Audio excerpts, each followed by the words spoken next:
The man on the face of the $20 bill is the same man who once offered up to 325 times that amount for the return of a runaway enslaved person, including extra bonuses for every 100 lashes inflicted upon that man.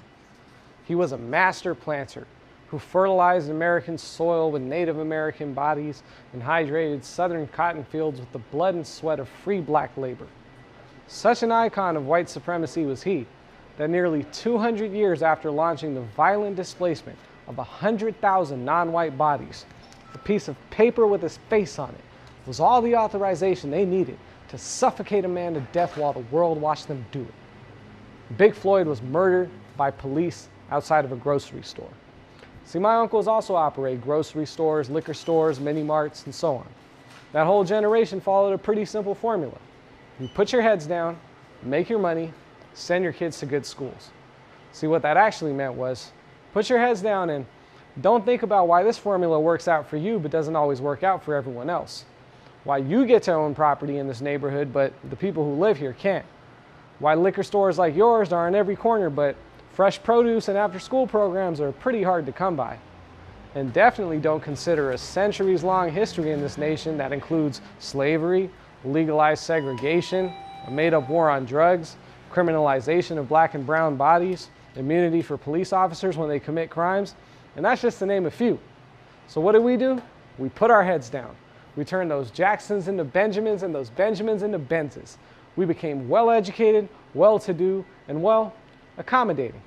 We complied with the status quo that keeps telling us that we're almost there, but just not quite them enough until we shed every last remnant of our heritage. Except, of course, for the ones that can be exploited for a diversity initiative or sold for profit.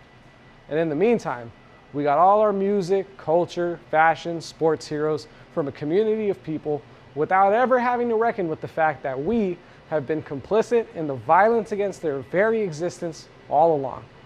We kept our heads down, now the joke's on us.